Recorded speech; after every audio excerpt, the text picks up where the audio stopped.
Hey, y'all. I'm going to take a look now at Luke chapter 23 and the Passion account as Jesus appears before Pilate and before Herod. Then the whole company of them arose and brought him before Pilate, and they began to accuse him, saying, "We found this man misleading our nation and forbidding us to give tribute to Caesar, and saying that he himself is Christ, a king." And Pilate asked him, "Are you the king of the Jews?" And he answered him, "You have said so." Then Pilate said to the chief priests and the crowds, "I find no guilt in this man." But they were urgent, saying, "He stirs up the people, teaching throughout all Judea, from Galilee even to this place." When Pilate heard this, he asked whether the man was a Galilean. And when he learned that he belonged to Herod's jurisdiction, he sent him over to Herod, who was himself in Jerusalem at that time. When Herod saw Jesus, he was very glad, for he had long desired to see him, because he had heard about him and was hoping to see some sign done by him. So he questioned him at some length, but he made no answer. The chief priests and the scribes stood by, vehemently accusing him. And Herod, with his soldiers, treated him with contempt and mocked him. Then, arraying him in splendid clothing, he sent him back to Pilate. And Herod and Pilate became friends with each other that very day. For before this, they had been at enmity with each other.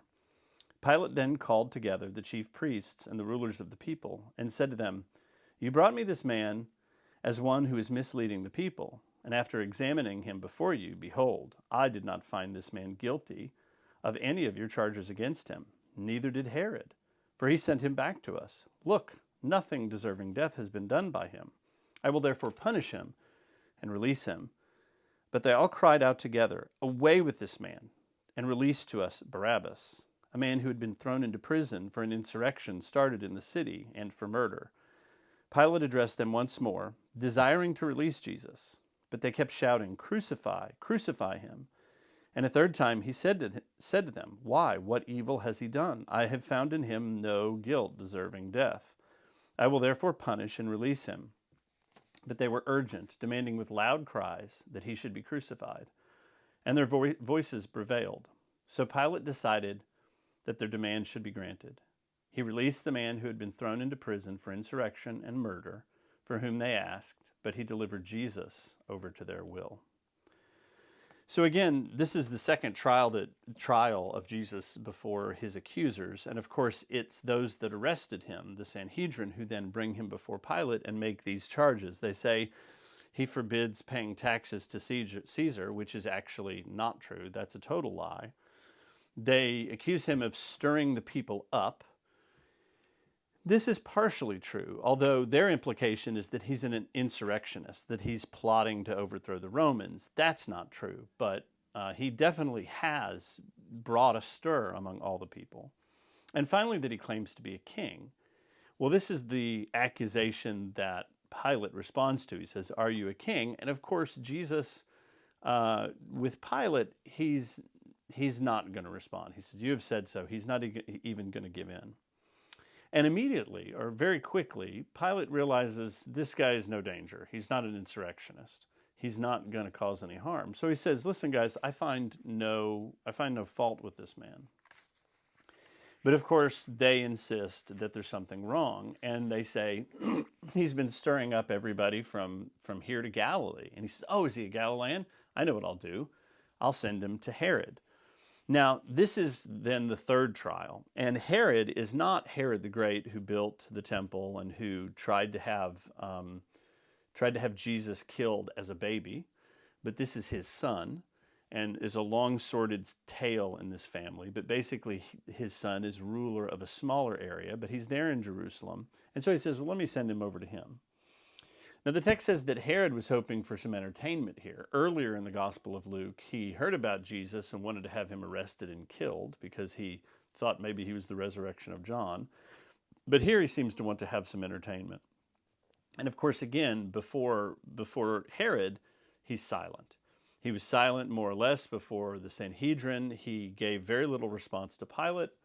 And here before Herod, who was a Jewish ruler of the people, he gives no response whatsoever. And it reminds us of Isaiah chapter 53, which is the great gospel preaching of the Old Testament, probably the most obvious place in the Old Testament where the suffering and the humility of Christ is preached. And there it says that like a lamb before the shearers, he was silent. Jesus is the word of the Father. He is what God has to say.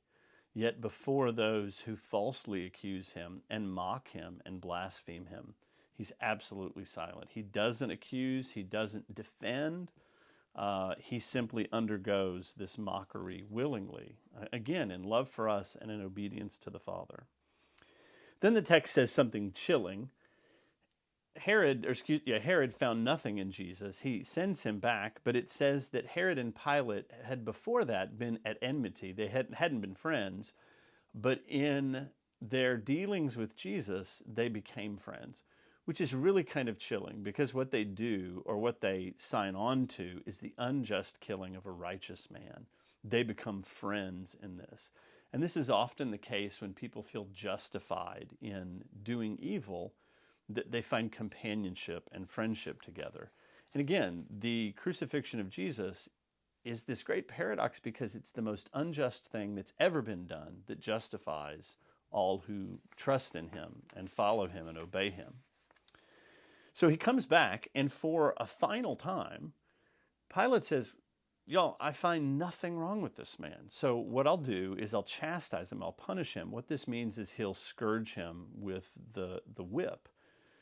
And without going into great detail, remember that this scourging, it could kill many people outright, even before they got to crucifixion because of blood loss. So he says, I'll do that to him and I'll let him go.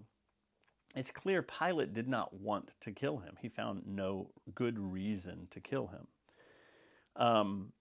But of course, they demand Barabbas. And here in the text, it's their idea. And again, I want to underline some things about Barabbas. First, it says he was guilty of an insurrection and a murder. What we need to understand is that Barabbas is guilty of precisely what the Sanhedrin is accusing Jesus of. He is an insurrectionist. He was a religious zealot who was planning to try to overthrow Roman rule, and he killed people in the process of that. So this idea that the Sanhedrin is really concerned about security and stability and maintaining the Roman order is given the lie because they're asking for a guy who's actually guilty of what they charge Jesus of. So it's another one of the great ironies in this text. And of course, one of the most important Old Testament echoes in this scene is of the scapegoat ritual in the book of Leviticus, on which during the Day of Atonement, 2 goats are selected. One is chosen by Lot to go into the wilderness to have the sins of the people carried away, but the other is killed to be an atonement and to ascend in smoke before God.